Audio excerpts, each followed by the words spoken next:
हमें बतलाओ कि हम तुम्हारे लिए क्या करें। हमारी इच्छा हो रही है तुम्हारी सुंदरता देख के कि मैं तुम्हारा विवाह किसी ब्राह्मण कन्या से करा दूं। भगवान वामन बोले, अच्छा हमारा विवाह कराओगे? राजा बलि बोला, मन तो यही हो रहा है किसी सुंदर ब्राह्मण कन्या से ब्रह्मचारी तेरा विवाह करा दूं। बोले, राजा हमारे पास तो घर ही नहीं है रहने के लिए, बहू को लेकर के जाएंगे कहां? बोले, जितने कहे उतने घर तुझे दे दूं दान में। तो बोले, घर दे देगा, बहू को खिलाएंगे क्या? बोले, हजारों गाय तुझे दान में दे दूं। हम अपनी बहू को पहनाएंगे क्या? बोले, जितना सोना कहे उतने जेवर बनवा के। इतना मोहित हो गया वामन भगवान के ऊपर राजा बलि। भगवान वामन ने भी देखो मांगने की सब में कला नहीं होती। मांगने के लिए देने वाले की झूठी प्रशंसा की जाती है। बोलो जैसे भगवान वामन कहते हैं, हाँ हाँ तुम्हारे कुल में तो कोई लोभी हुआ ही नहीं, सब एक से एक बड़े दानी हुए। तुम्हारे दादा प्रहलाद जी भगवान के कितने बड़े भक्त हैं, चलो ये तो ठीक था। फिर बोले, तुम्हारे परदादा हिरण्यकश्यप हिरणाक्ष, उनके जैसा दानी तो कोई हुआ ही नहीं, जो सारी पृथ्वी को चुरा के रसातल में ले गए। उन हिरण्यकश्यप और हिरणाक्ष की भी प्रशंसा कर रहे हैं भगवान, क्योंकि बलि से मांगना है। और याद रखिए, मांगने वाले का हाथ नीचे होता है चाहे वो कितना बड़ा हो, और देने वाले का हाथ ऊपर। बलि कहता है, महाराज मैं सातों द्वीप और संपूर्ण भूर्भुवः स्वः महः 14 भुवन का स्वामी हूं, तुम्हारी जो इच्छा हो वो मांग लो। वामन भगवान कहते हैं, यदि ऐसी बात है तो जो हम मांगेंगे वही दोगे, वचन दो। बोले, हाँ जो मांगोगे वही वचन देता हूं। तो बोले, राजा सुन, ब्राह्मण को संतोषी होना चाहिए। लालची ब्राह्मण नष्ट हो जाता है। यदि देना चाहता है तो मुझे केवल 3 पैर पृथ्वी दे दे, और वो भी किसी दूसरे के पैर से नापूंगा नहीं, अपने पैर से नापूंगा। राजा बलि कहता है, ब्राह्मण तेरे छोटे छोटे पैर, 3 पैर पृथ्वी में ठीक से बैठ भी नहीं पाएगा, मेरी हंसी भी कराएगा। कि त्रैलोक्य के स्वामी बलि ने भूमि दान की केवल 3 पैर। वामन भगवान बोले, देना है तो वो नहीं, हम किसी दूसरे दरवाजे पर जा रहे हैं। बलि ने कहा ठीक है। हाथ में कमंडल लिया, संकल्प करने के लिए जल निकालने वाला था। उसी समय गुरु शुक्राचार्य आ गए और बलि से बोले, बलि क्या कर रहा है? बोले, ब्राह्मण को 3 पैर पृथ्वी दान कर रहा। बोले, ये ब्राह्मण है, जानता ये कौन है? बोले, छोटा सा सुंदर ब्राह्मण है, ब्रह्मचारी है, मेरे पास भूमि मांगने आया है, मैं 3 पैर पृथ्वी से दे रहा हूं। मैं तो ज्यादा देना चाहता हूं, पर इसकी इच्छा केवल 3 पैर की। शुक्राचार्य बोले, तू इसे नहीं जानता, ईशः वैरोचने साक्षात्, ईशः वैरोचने साक्षात् भगवान विष्णुरव्ययः कश्यपादविते जातो देवानां कार्य साधक। अरे बलि, ये ब्राह्मण नहीं, भिक्षुक नहीं, ये तो साक्षात भगवान विष्णु है। कश्यप और अदिति के तेज से मौना रूप बना के आया है, देवताओं का कार्य साधने के लिए। देशः ते स्थानम् ऐश्वर्यम् श्रियं तेजो यशस्कृतः दास्यत्याचितिशस्त्राय माया मानव को हरि।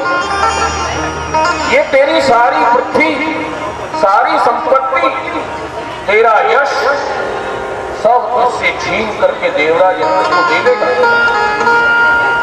ये माया से मनुष्य बन करके आया है, पर ये स्वयं हरि विष्णु है। बलि बोला अब तो मैं अवश्य दान दूंगा। त्रैलोक्य का मालिक मेरे दरवाजे पर मांगने खड़ा है, इससे बड़ा गौरव और क्या होगा गुरु। और फिर मैंने इसे वचन दे दिया। शुक्राचार्य कहते हैं 5 जगह झूठ बोलने में कोई पाप नहीं, सबसे बड़ा पाप है झूठ। झूठ से बड़ा कोई पाप नहीं, याद रखो। पर बोले 5 स्थान पर झूठ बोलो कोई पाप। अपना यदि कोई गुप्त भेद है तो अपनी पत्नी को भी मत बतलाओ, क्योंकि माताओं का हृदय बड़ा कोमल होता है।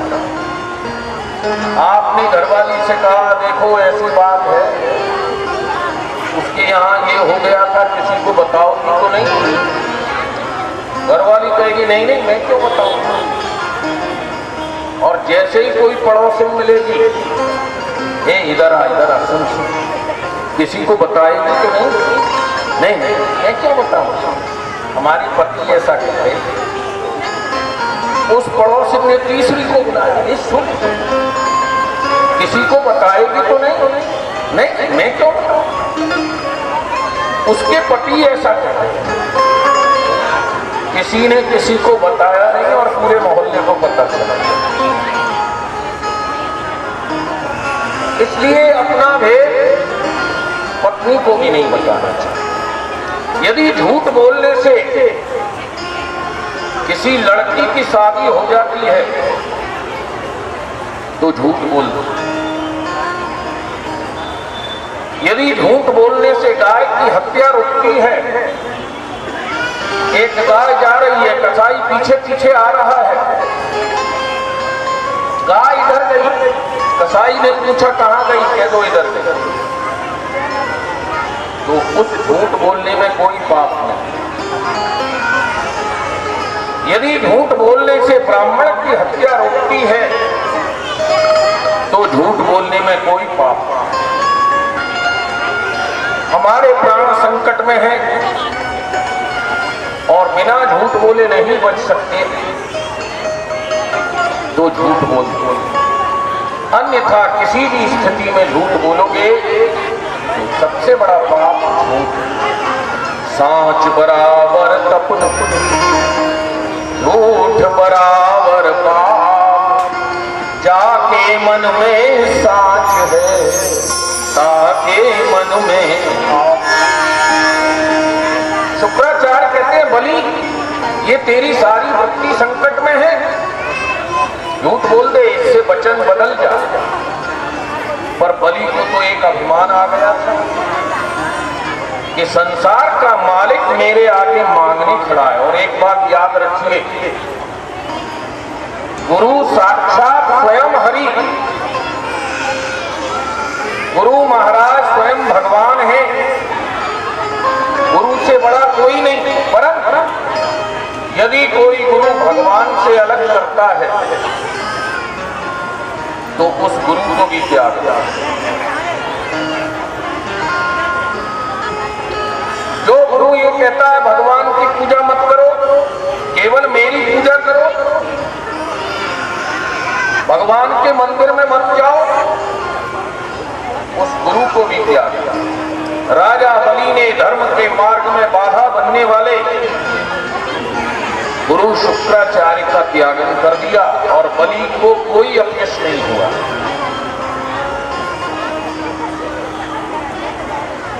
मीराबाई ने एक पद लिखा, गोस्वामी तुलसीदास जी के पास भेजा, स्वस्ति श्री तुलसी गुण दूषण हरण गुसाई, घर के स्वजन हमारी जेते तिनई उपाधि बढ़ाई। पूजा पाठ हरि भजन में करते विघ्न महाई। मोको कहा करनो अब चाहिए सो अब देव बताए। मीरा के ससुराल वालों ने गिरधर गोपाल की पूजा करने के बदले में मीरा की पिटाई की, यहां तक उसे जहर भी दे दिया। तब भी मीरा ने सहन किया, पर जब उससे गिरधर गोपाल की मूर्ति छीनने की कोशिश की, उसके कीर्तन में बाधा पहुंचाई, उसके भजन में बाधा की, तो मीरा को सहन नहीं हुआ। उसने ये तुलसीदास जी के लिए पत्र लिखा कि आप हमारे बड़े हो, हमें बतलाओ, अभी तक तो हमने ससुराल वालों का सब कुछ सहन किया, लेकिन अब हमारा पूजा पाठ बंद हो रहा है, हमारे गिरधर गोपाल को हमसे छीना जा रहा है। यदि हम ससुराल छोड़ती हैं तो पाप लगेगा, ऐसे में क्या करना चाहिए? तुलसीदास जी ने उत्तर लिखा, कोई पाप नहीं लगेगा। प्रिय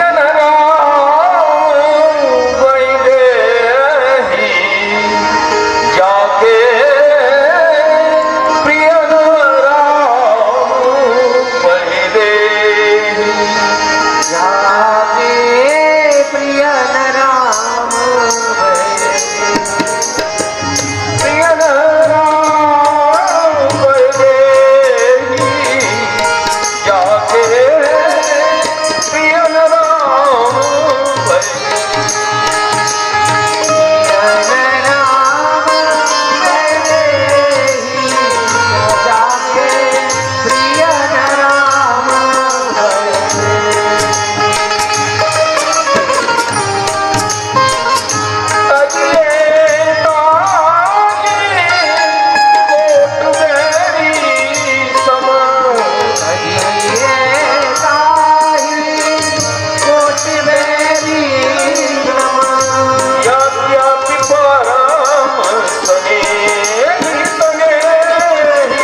इसे त्याग दो।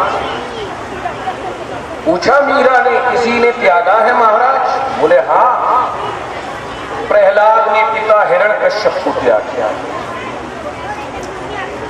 तजो पिता प्रहलाद, विभीषण ने भाई रावण को छोड़ दिया, अपनी मैया को जीवन भर के लिए भरत जी ने छोड़ दिया।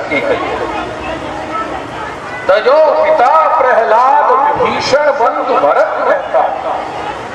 राजा बलि ने गुरु को त्यागा और ब्रज गोपियों ने अपने अपने पतियों को त्यागा। परंतु आज संसार में इनकी निंदा नहीं, प्रशंसा है। क्यों? हमारा सबसे बड़ा नातेदार कौन है?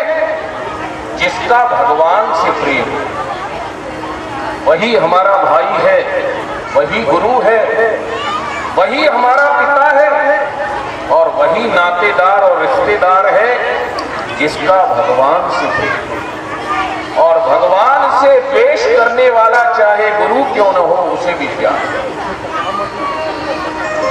तो राजा बलि ने शुक्राचार्य को त्याग दिया। शुक्राचार्य ने कहा, बलि हम भी देखते हैं तू कैसे दान करेगा, ये तेरी संपत्ति नहीं, दैत्यों की संपत्ति। बलि ने कहा, गुरुजी मैंने जो वचन दे दिया वो तो पूरा होगा ही। जल निकाला कमंडल से, शुक्राचार्य छोटा रूप बना के कमंडल में बैठ गए और कमंडल की जो चोंच होती है उसमें अपनी आंख लगा दी। पानी नहीं निकल रहा, बिना जल के संकल्प कैसे? वामन भगवान समझ गए, बोले धर्म के कार्य में जो विघ्न करता है उसे दंड देने का काम मेरा है। अपने आसन में से कुसा निकाल